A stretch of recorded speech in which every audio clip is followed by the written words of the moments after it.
Hey guys, this is Mr. B, of course. I'm just here recording in my room.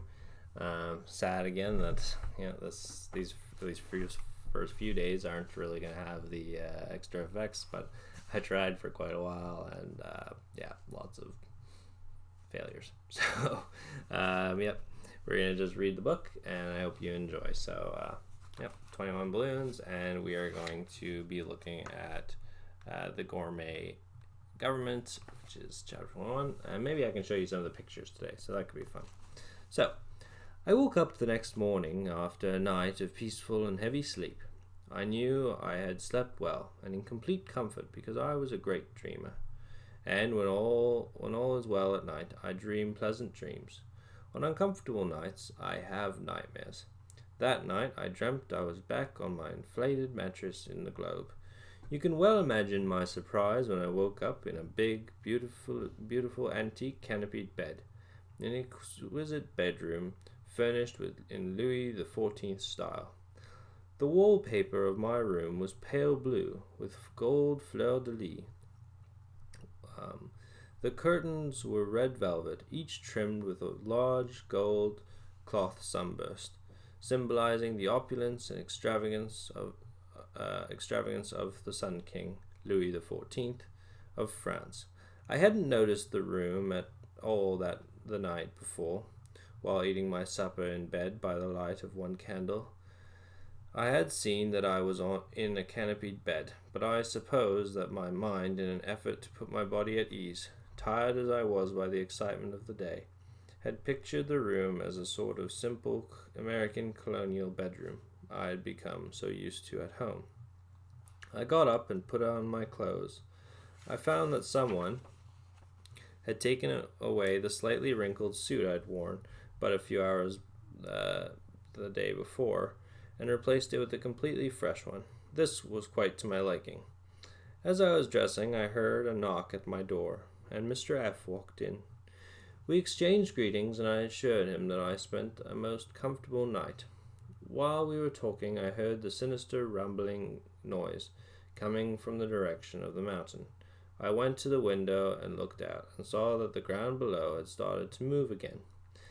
It didn't go up and down with violence it had the day before near the mountain, but rather looked like animated furrows in a ploughed field.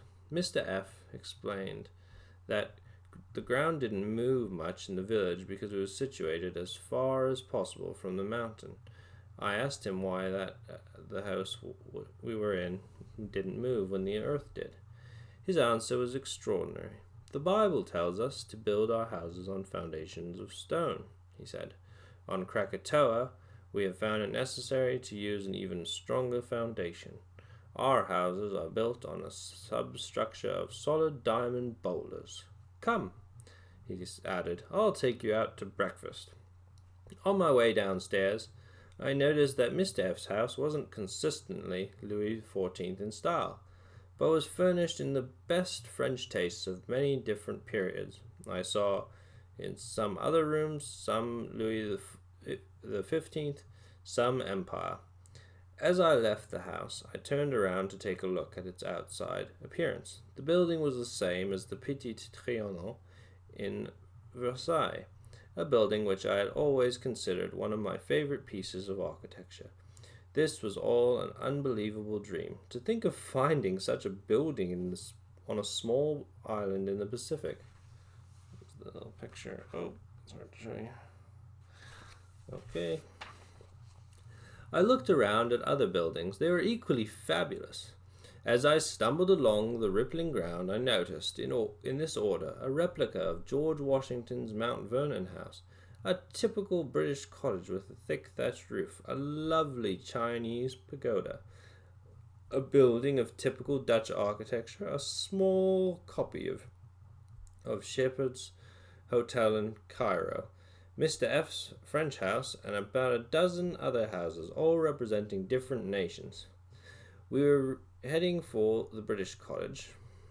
We entered the cottage, walked into the dining room, where some 80 other people were eating breakfast, As we walked in, Mr. F. announced in a loud, clear voice, "Ladies and gentlemen, may I present Professor Sherman, the new citizen of Krakatoa." I was given a most cordial welcome. Everyone in the room stood up and applauded. Then the men came towards me, their hands extended. I was introduced in this order, to Mr. A, and Mr. B, and Mr. C, right through to Mr. T. The man named Mr. B was evidently my host at this British cottage. He led us to a table.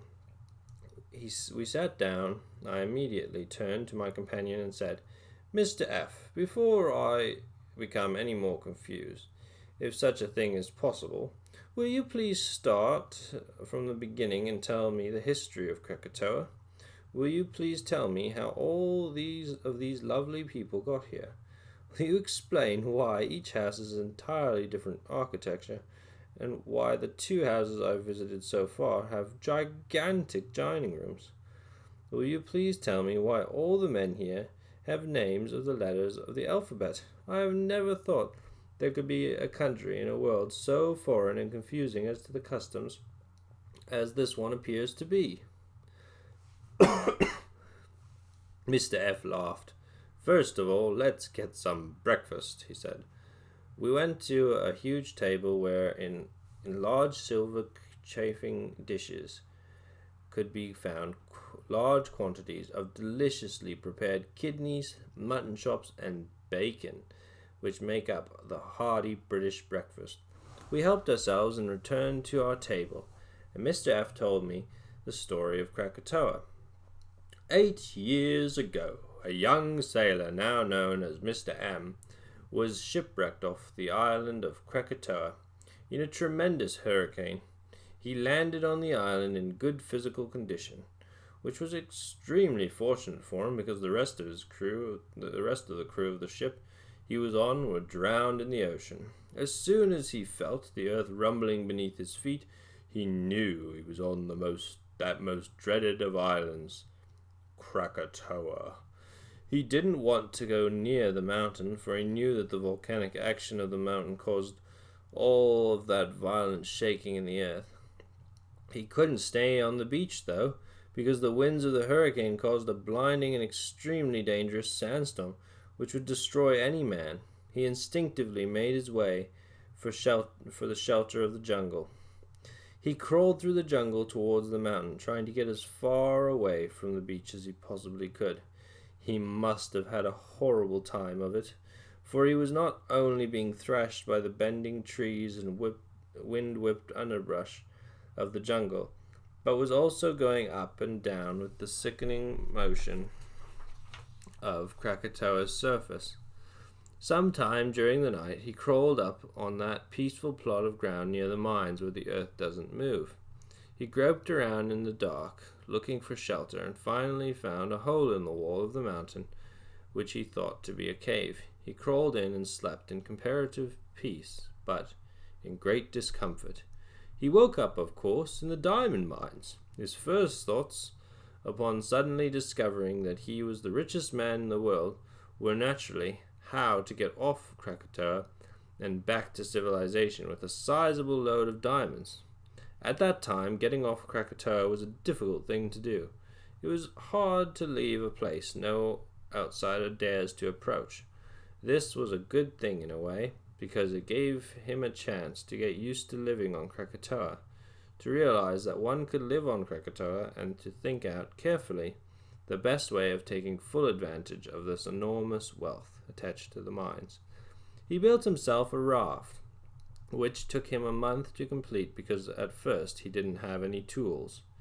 He found a diamond in the mines the shape of an axe head, and made an axe of this. It was a cruel tool, but one which never needed to be sharpened. He finished the raft and set out to the sea one afternoon when he sighted a ship in the distance. He took with him only 4 diamonds, 3 small ones about the size of marbles, and a large one the size of a baseball. The ship picked him up. It was headed for the United States. He told the captain of the ship that he had been shipwrecked on Krakatoa, invented horrible stories about how terrible the place was to live on. The captain, however, needed no convincing, for he had no desire whatsoever to go to Krakatoa. When Mr. M arrived in San Francisco, he sold the 3 smaller diamonds to 3 different diamond brokers for approximately $10,000 apiece. Then he picked 20 families, the 20 families you see here, and using the huge diamond the size of a baseball as bait, he lured them into taking a trip with him back to this fabulous island. He picked the families with care. Each family was required to have 2 things in order to be chosen.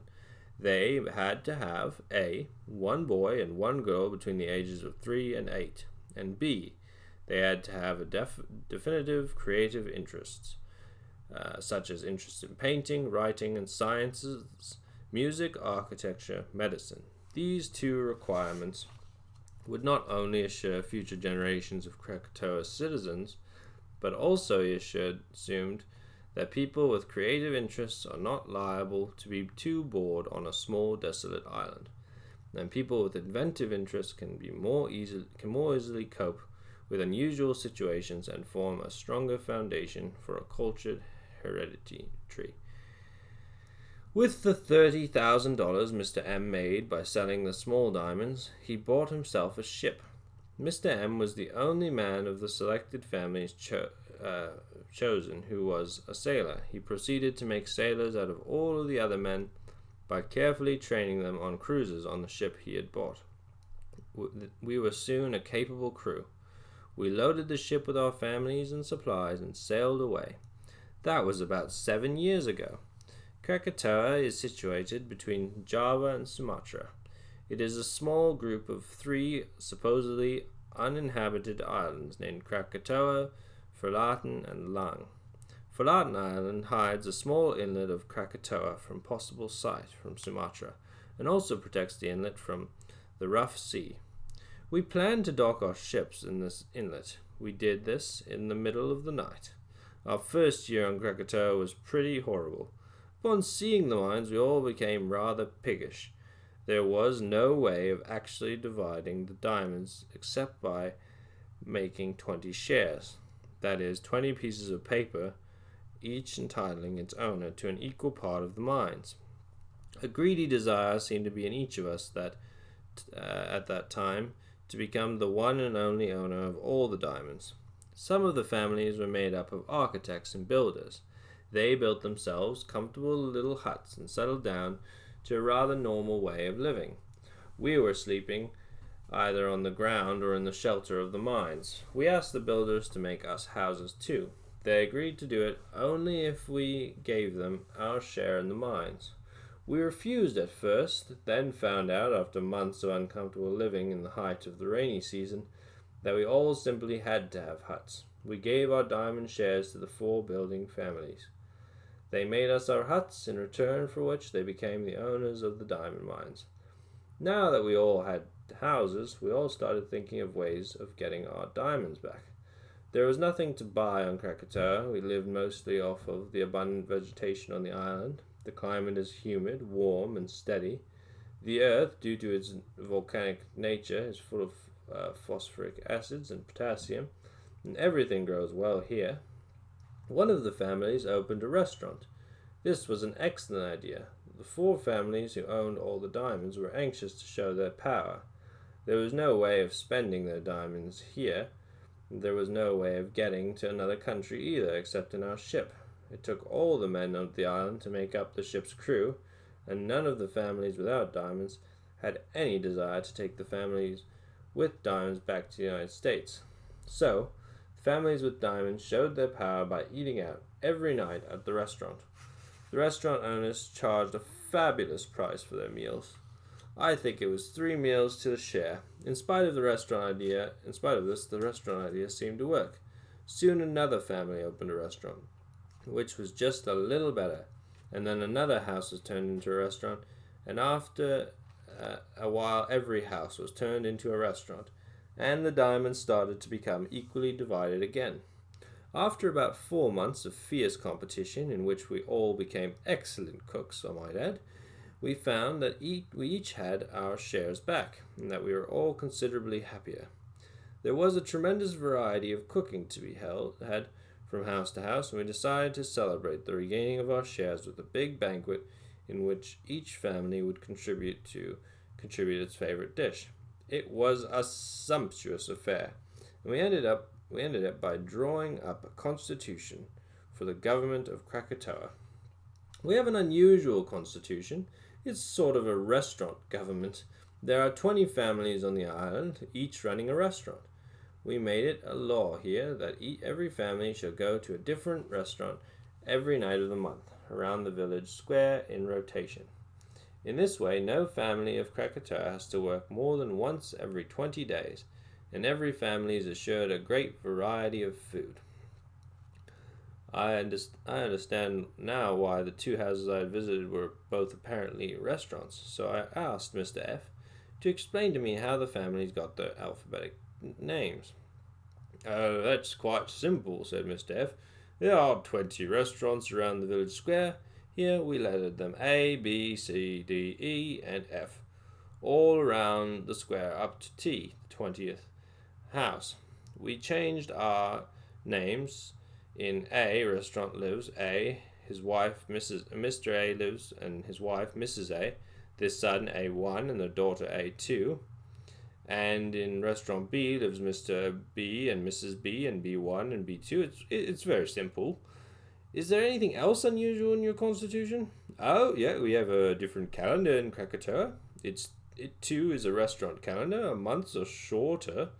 There are 20 days in a Krakatoa month, and they are named after the families: A Day, B Day, C Day, and so forth to T Day. There are 18 months to a Krakatoan year. Each day of one of our months we eat at a different restaurant. A Day we eat at the A's restaurant, on B Day we eat at the B's, and so forth. Each family only has to work on his day of the month." "That's reasonable," I remarked. "But tell me, how did each restaurant get to be so different? You've told me that all the families come from San Francisco. From what I can hear and see, all of them seem to be American, yet their houses are varied and international as the pavilions at the World's Fair.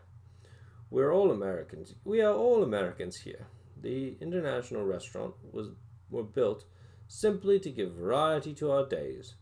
When in the early stages of our lives here we found that we could all live happily under the restaurant government, we decided to make each restaurant different so that on certain days we could look forward to having food which was unusual and good to eat.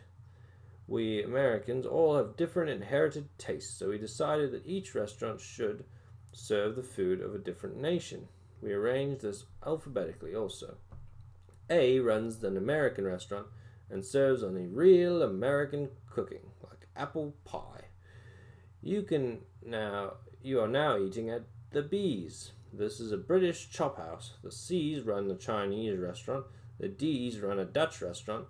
The E's an Egyptian restaurant, and you can run through all the alphabet up to T. The T's run a Turkish coffee house. And you, Mr. F, run a French restaurant." "It's as easy as that," said Mr. F. "Is there a Krakatoan restaurant?" I asked. "Naturally. It is run by Mr. K and specializes in dishes of strictly native foods.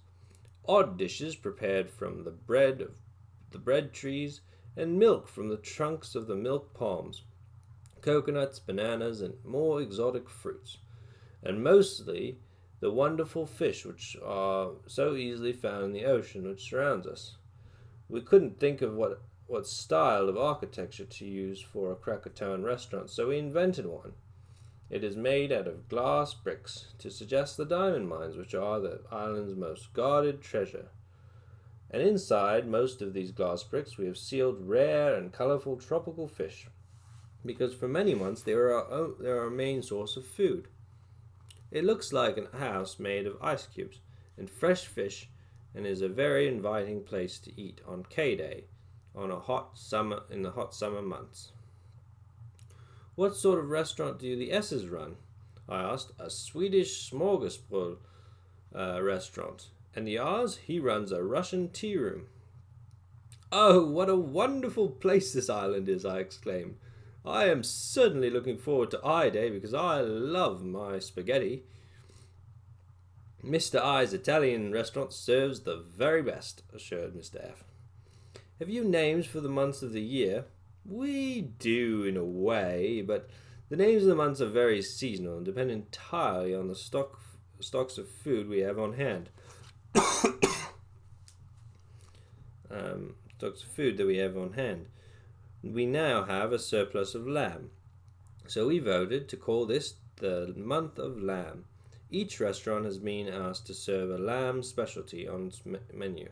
Today's is B day of the month of lamb. So we are having British mutton chops. British mutton chops are hard to beat. On F day, my day, I will serve lamb chops with béarnaise sauce, or perhaps I will serve a roast of lamb cooked with garlic. On T day, the Turkish coffee house will specialize in shish kebab, which is lamb cooked on metal skewers. Of course, our restaurants serve a choice of meats, but in the month of lamb, you can always count on one lamb dish in all the menus. The more I hear of Krakatoa, the more I like it. There's just one more thing which puzzles me. How do you get your supplies? How do you get all the materials to build these houses? Well, that was a direct result of the restaurant form of government. We were all so happy here that none of us has any desire to give away the secrets of Krakatoa's diamonds mines. We have been given up fighting between ourselves for selfish control of the mines, so we have nothing to keep us from taking frequent trips to foreign countries. We always go to different countries. We cover up our trail by frequently selling our freighter and buying a new one. No boat of ours has been seen in 2 different countries. By simply picking up a handful of diamonds from the floor of our mine, we are able to make enough money in foreign countries to fill a new freighter each trip with the best of everything we need. The last of our houses was completed recently. They have taken 7 years to build. It has been a long and gradual process on which we have all worked very hard. And how about me? I asked. I've just arrived here. I have no family. Do you want me to change my name? Should I start building myself a restaurant? I hate to think of that I'm in any way upsetting anything here. Another restaurant would ruin your calendar. What do you want me to do? I'm afraid, said Mr. F, that you will have to be in a particular but rather happy position of being a perpetual guest. You may stay in my house as long as you want, or move around if you wish. As for the food situation, you will simply follow our daily calendar and eat with us every day. When a family prepares for 80 people, it isn't at all bothered by an extra guest. As for changing your name, I wouldn't advise it at all. Since you won't have a restaurant, there will be no need to name a day after you. Another good reason is that the 21st letter in the alphabet is U. You wouldn't want to be called Mr. U. Every time someone said, "Hey, you," you would have to turn around. If someone asked you who you are, you would have to answer, "I'm you." You would keep overhearing snatches of conversations that should bother you. If someone were to tell a friend, "I want to see you tonight," you would wonder what was meant by you. You would keep asking yourself, does you in this case mean you or you? If it means you, and you is me, then the lady wants to see me tonight. And then you would wonder why. I tell you, Professor Sherman, you is a bad name. I laughed at this and agreed with Mr. F to leave my name alone. Then Mr. F told me that he had a most unusual home to show me. It is the house of Mr. M, who runs the Moroccan restaurant. He not only discovered Krakatoa, but he also discovered ways of making life more pleasant. Mrs. M is a nurse. The children M1 and M2 are very inventive minds. Come with me, and I'll show you what I believe to be the most fantastic house in the world. And that is the end of our book. We had one other picture there. There you go. So guys, I hope we enjoyed that. I'll upload this one now, and then we can have everything ready for Monday and Tuesday. See you guys.